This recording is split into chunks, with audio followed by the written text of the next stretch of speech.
Hey friends, it's Kim, and today we're trying something a little different in the garden. I'm planting colorful petunias in a container and sowing zinnia seeds in the very same pot at the same time.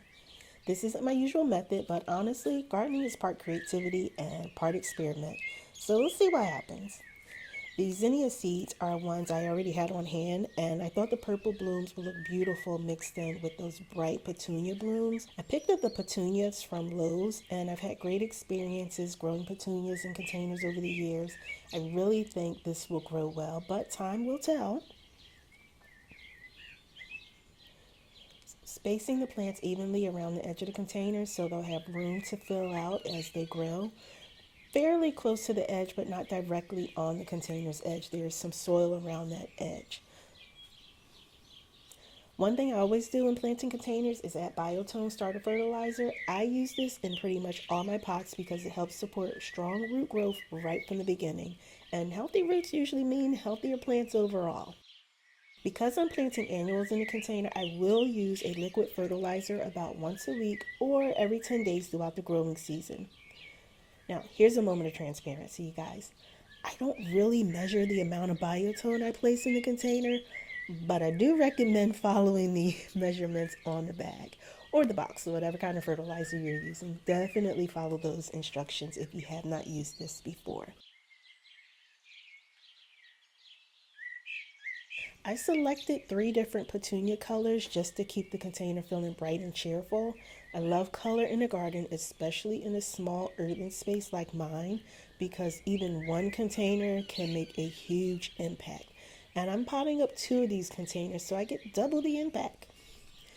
Now, in this one, I think I selected the pink, yellow, and white petunias. And then the second container, if I'm not mistaken, the colors are pink, white, and purple.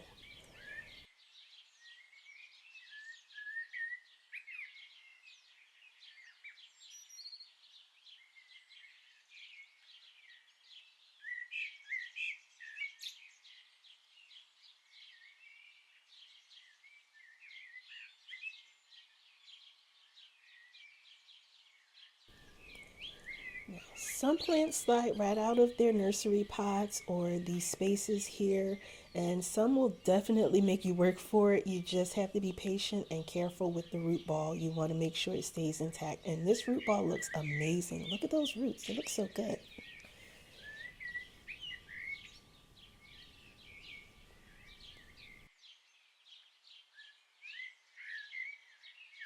Once the petunias are planted, I'm sowing the zinnia seeds right in the center of the container.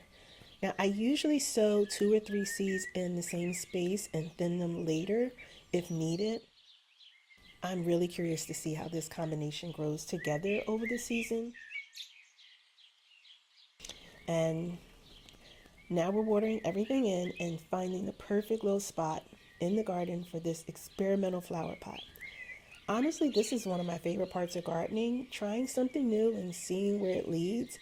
If this little gardening experiment works, it's going to be such a fun container throughout the summer. Make sure you guys subscribe or follow along so you can see how these petunias and zinnias grow together. Thanks so much for gardening with me, and I'll see you next time.